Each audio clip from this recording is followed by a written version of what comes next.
Renewal Center. My name's Lucia Ferrara, and I'm Director of Hospitality here. So today we have an extra special recipe that we're going to talk about, but what it's called is Kadinbudu Kofte, and it's a Turkish recipe, and it's also known as Turkish lady thigh meatballs. And again, it's special because this dish is served during Ramadan at Turkish dinners. And the Renewal Center and the Dialogue Institute of Kansas City have been working together now for our fourth year, bringing Christians and Muslims together for an Iftar dinner.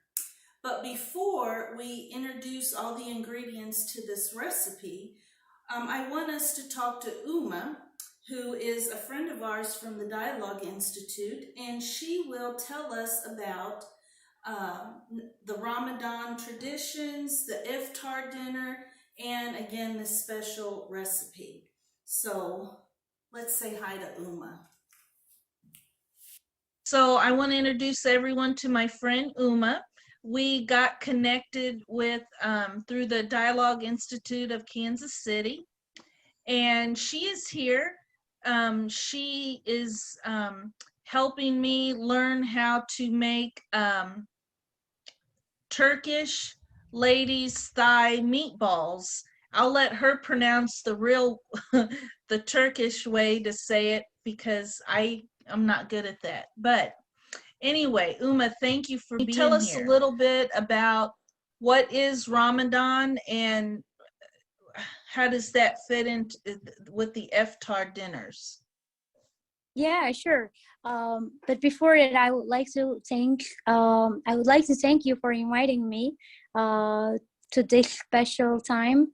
It's a special month for Muslims.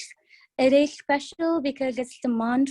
It's a full month for us for fasting, and it has some spiritual meanings for sure.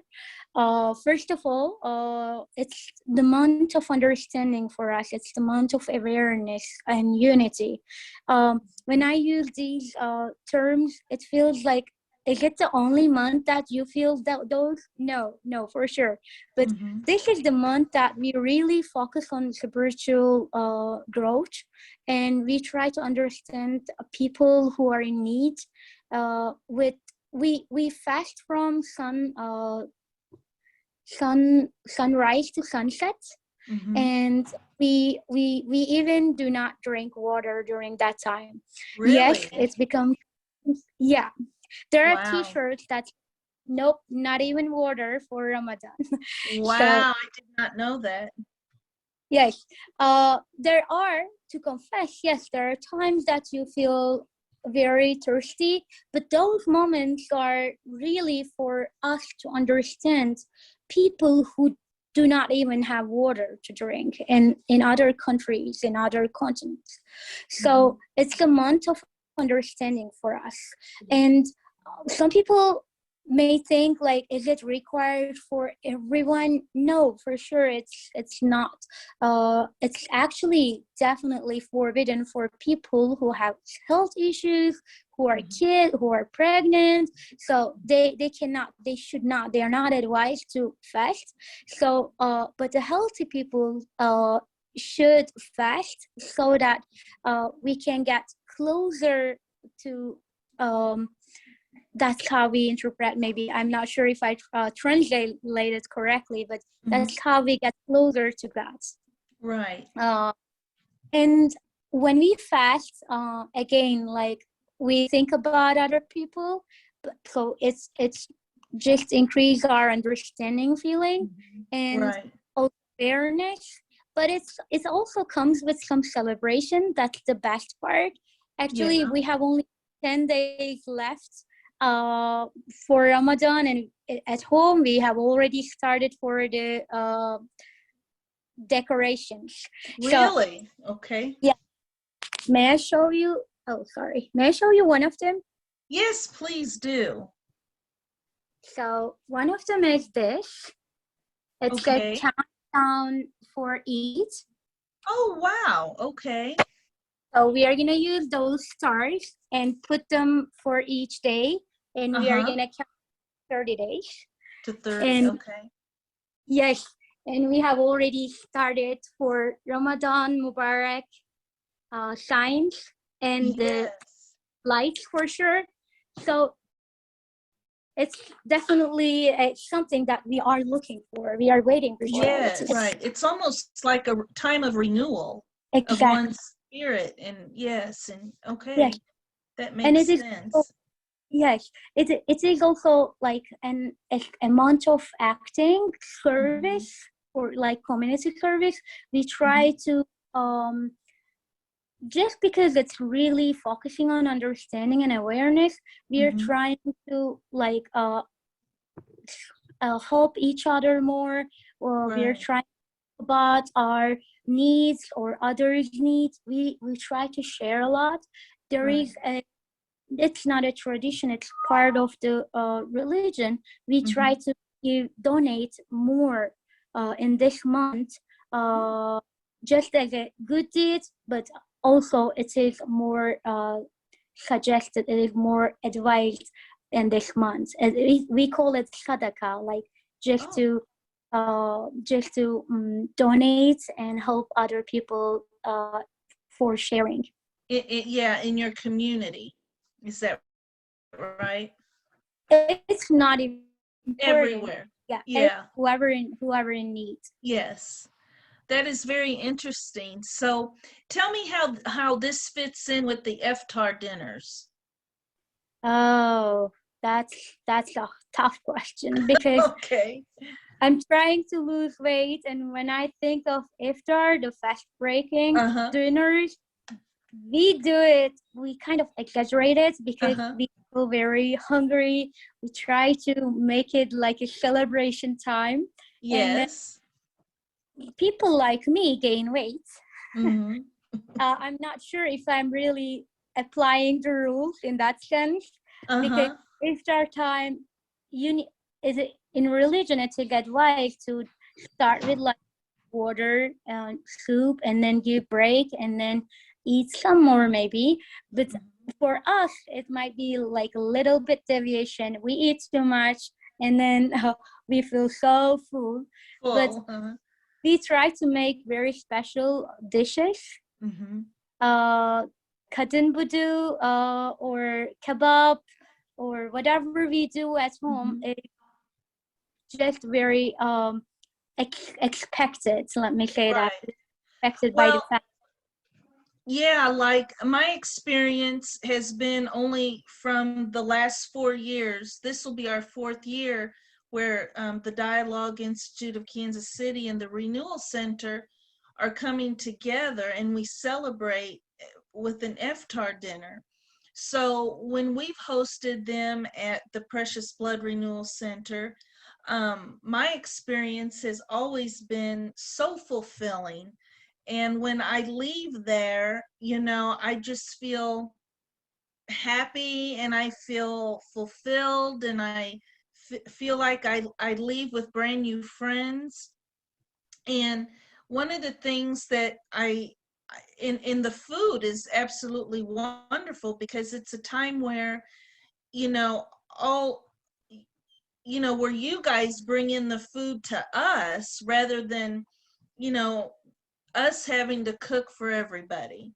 So tell me a little bit about like the evenings. They always we always have a prayer room too, so it's time for prayer too. So can you just speak a little bit real quick before we go into the kofte recipe? Can you just talk a little bit about that special prayer time? Because I find that very amazing that,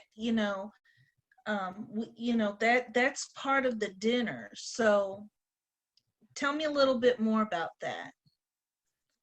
First, I'm really glad to hear about your experience. Yes.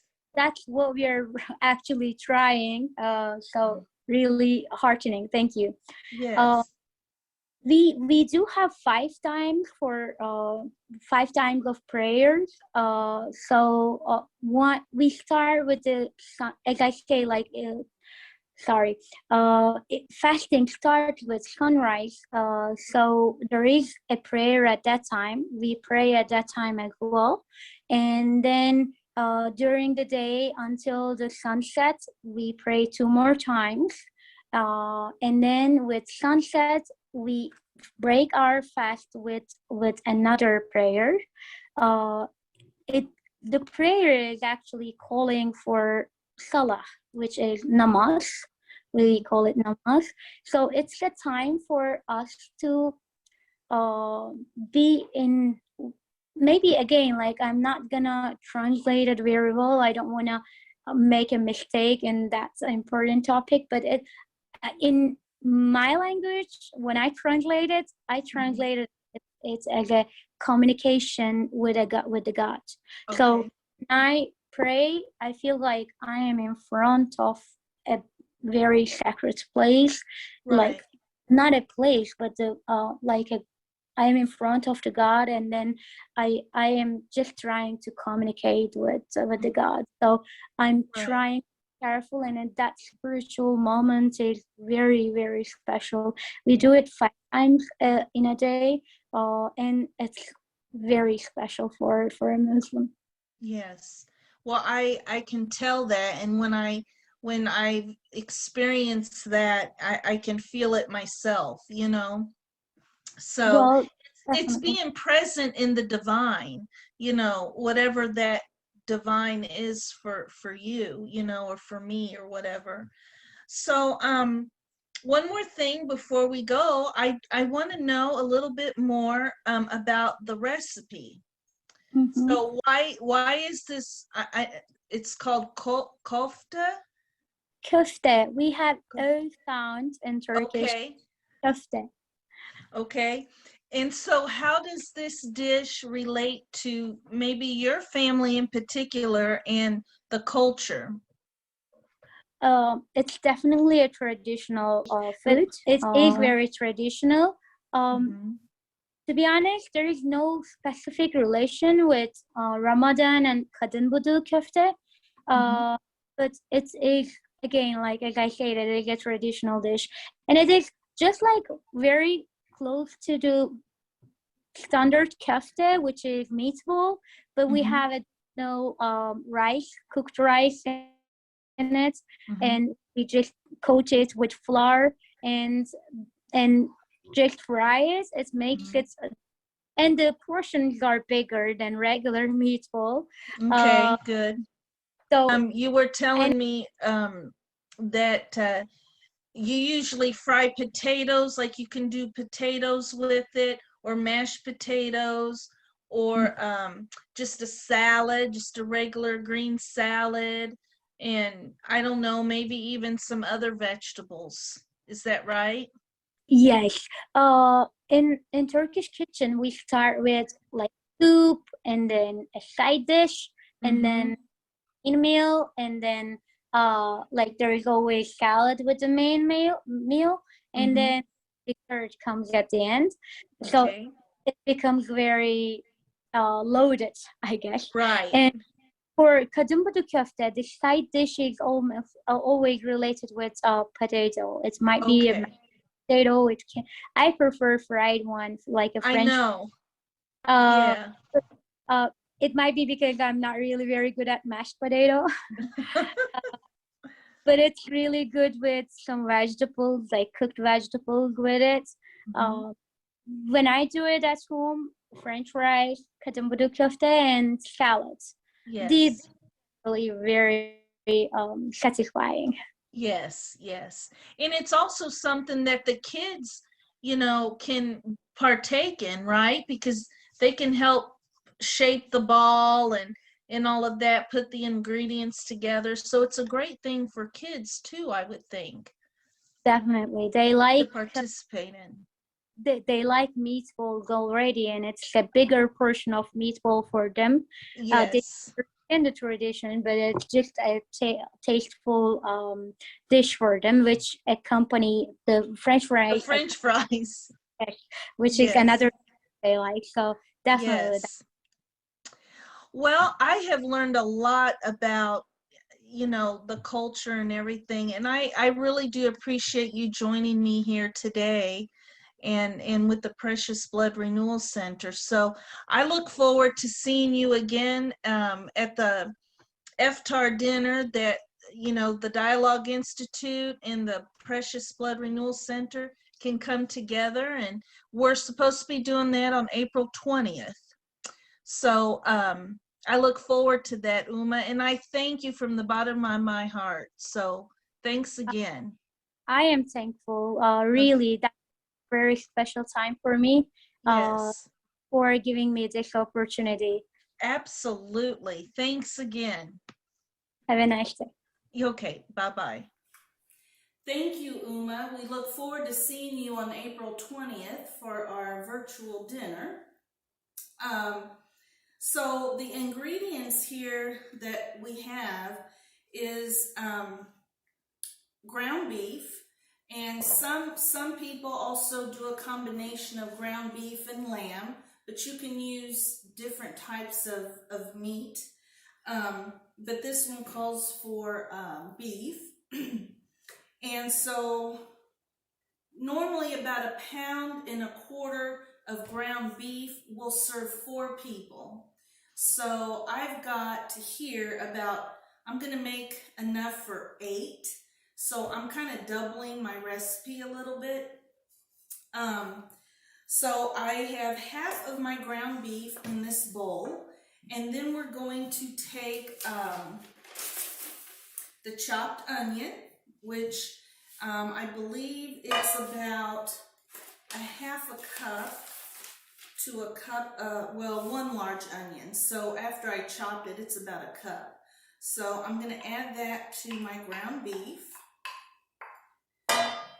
And then we're going to add about a teaspoon or 2, depending on how much you want to make.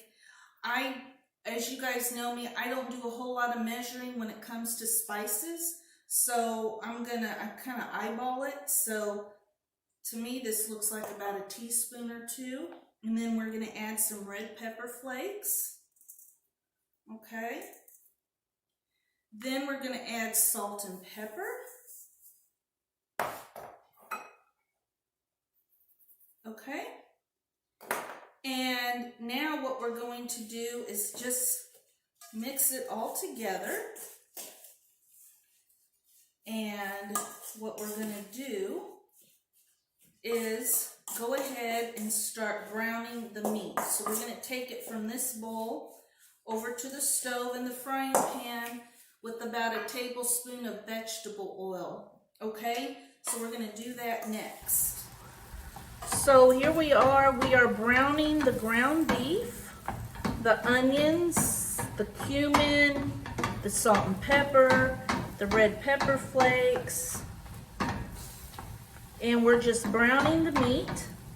Once this is all nice and browned, we are going to add the other ingredients.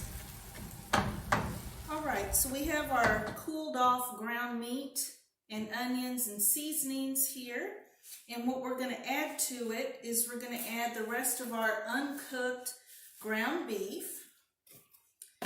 And then we're going to add the parsley, which I have about 1/4 cup of parsley here.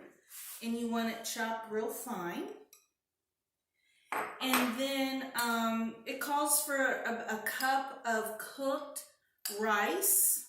So if you're serving 4, I think 1/2 cup will do in the mixture, but I have a cup here. So I am going to put that in our mixture here. So we've got our rice.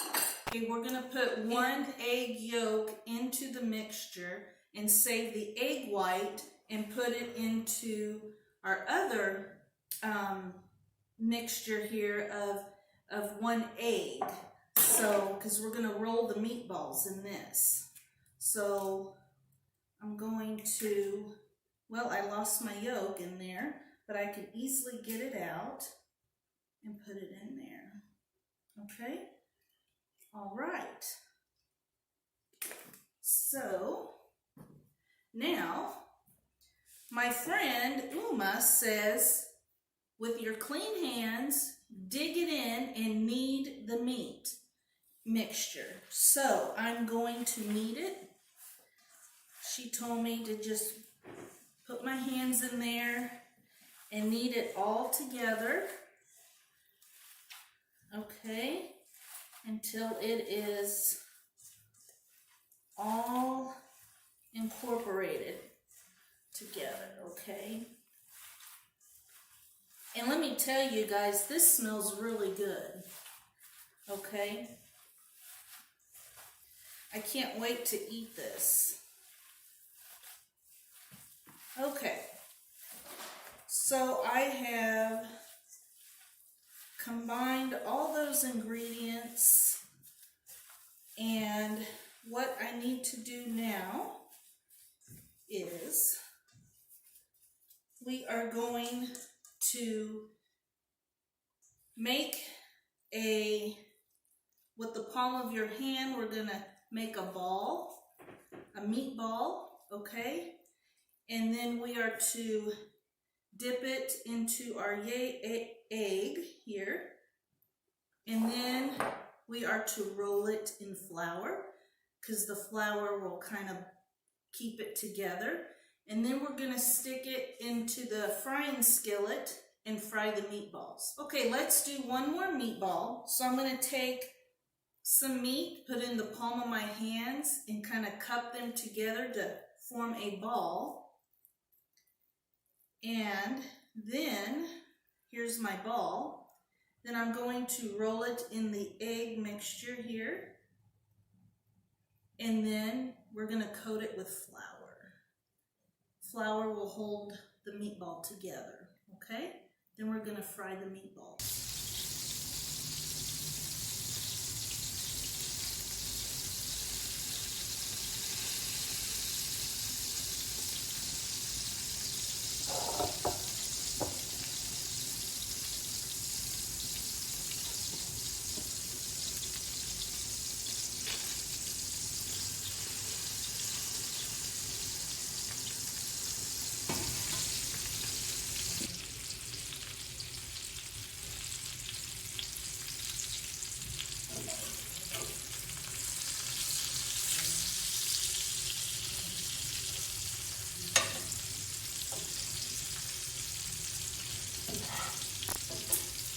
So we plated our food, and I have approximately 22 meatballs here, but depending on how big the palm of your hand is, you could maybe make up to 24, or maybe a few more if they ended up smaller than that, okay? Then my friend Uma suggested to me that her family likes it with fried potatoes. So I just grabbed some potatoes that I had in the refrigerator, and I just sliced them and then fried them in some vegetable oil, which is the same oil I fried the meatballs in. And then Uma also suggested that you just have just a general lettuce salad. So I bought, I did a mixed green salad with spinach and arugula and all different kinds of lettuce, and just added salt and pepper and your favorite oil and vinegar, and that's it. And so that's the meal for today. So before we plate it, I wanted to just send you off with just a little bit of some spirituality for this show. You know, I think peace is what we need in the world, but I think it begins within ourselves. So if we can all join together with our hearts, our minds, and all of our intentions for world peace. But I selected a prayer today. It's a Sufi prayer for peace. I do not know the author's name. It is unknown, but this is what it reads. It says, "Send thy peace, O Lord, which is perfect and everlasting, that our souls may radiate peace. Send thy peace, O Lord, that we may think, act, and speak harmoniously. Send thy peace, O Lord, that we may be contented and thankful for thy bountiful gifts. Send thy peace, O Lord, that amidst our worldly strife we may enjoy thy bliss. Send thy peace, O Lord, that we may endure all, tolerate all in the thought of thy grace and mercy. Send thy peace, O Lord, that our lives may become a divine vision, and in thy light in all darkness may vanish. Send thy peace, O Lord, our Father and Mother, that we, thy children on earth, may all unite in one family." I thought that was kind of fitting for today, and as we go into this season of Ramadan, and just if we can just all bring peace and harmony together. So with that being said, everybody come over here and have some of this great Turkish lady thigh meatballs, and let's see how they taste. So we're going to plate it. Dinner. I'm just going to start out with two. I'm going to take some salad, put it there, and some fried potatoes, which really look yummy too. Okay. And I'm going to ask you to join me in tasting this. Oh man, it smells really good. So,